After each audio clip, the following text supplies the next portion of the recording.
Alright, what's going on, guys? It's Luke here. Today I'm going to run through the market. I do these market breakdowns literally every single day. So if you guys want to see them every single day, join the Discord, links in the pinned comment. I took no trades today, as you could see. This was just an idea I had and I ended up missing it. So we're going to run through pretty much the entire day. So coming into the session today, we had all-time highs above, but we did have this kind of like bearish SMT. So I was kind of just waiting to see. We had all this like low resistance liquidity below. That was being built up. So I was saying, okay, maybe we will see a run through to that.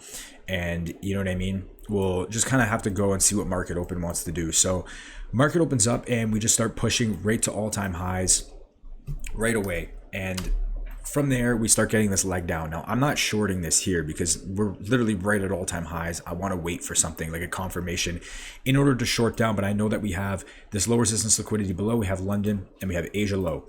So from there, price, we get this, we come down, we sweep out London, and then we get this retrace into this 3-minute gap. And now at this point you have Asia low as your next draw, and then your next main draw is going to be this swing low down here around 563. So I'm using this gap as a condition. If we trade back through it, then I'm assuming we're going to continue back past all-time highs, but if we respect it, then I think we're going to go lower, right? So we look at ES. At the same time, ES was being a little bit weird. ES had taken out the lows. I really wasn't too confident in this trade, but looking back, I do think this is a great trade. The other thing I didn't really like was that it took a little bit of time to kind of inverse this gap. You could see we came into it, we reject it, and then it it finally went through.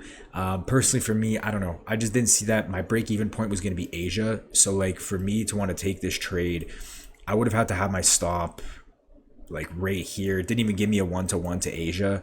I could have gone for a quick break even, obviously, but if you did run your stop higher, you just went break even at Asia low, and then you held down to those lows, or you held down for a 1R, 2R, whatever. You know what I mean? I think it is a good trade, but personally, again, like if you see when, I'll show you, I'll put this back here. We just swept out London low. Asia low is the next draw, but you can see ES just took out the lows.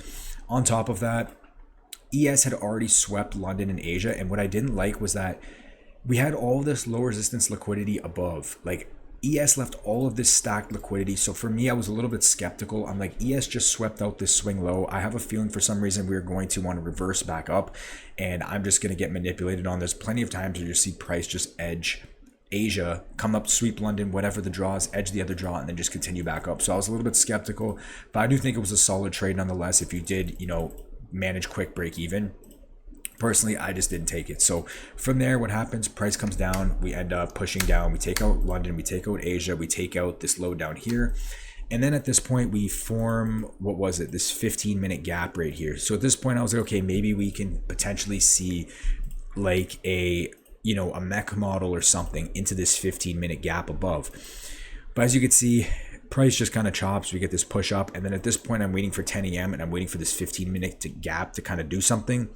So what I was looking for was 10 a.m. to open up, manipulate higher, and then we could use an open, high, low, close, and maybe look for shorts. But if we trade through this 15, I was willing to look for longs, but I was preferring shorts at this point.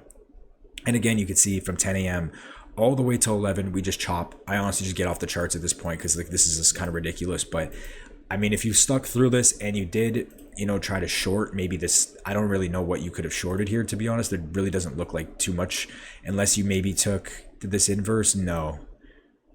Maybe this 2-minute right here, like I don't really know what you would have taken, but you definitely could have, if you had conviction in this 15-minute gap, sending price lower, you could have taken something down to that 10 a.m. data wick. Where was it? This candle right here. But personally for me, there was really nothing. And then we just chopped around. I don't see anything else I would have wanted to take. I do think this was the only good trade today. Unless you just entered on purely displacement, like you could have seen this 3-minute displacing candle, just went for the 1-to-1, but other than that, I was waiting for this 15-minute to send price lower or to get broken and trade higher. But you could see just from that 10 a.m. to 11 a.m., we just chopped around. Like there was literally nothing to take. And I did not feel comfortable taking longs in this leg up. So anyway, just want to run through this quick breakdown. Again, I do these every single day in the Discord. So if you guys want to join, links in the pinned comment. I took a trade on eval last night in Asia. I'm going to upload that probably tomorrow. But yeah, that's it from you guys. We'll be back at it tomorrow. I think we have, I don't know what news we have tomorrow. I think we have something tomorrow, but I'll double check. But anyway, that's it from you guys. Just wanted to go over the day really quick, and I'll talk to you guys in the next one. Peace.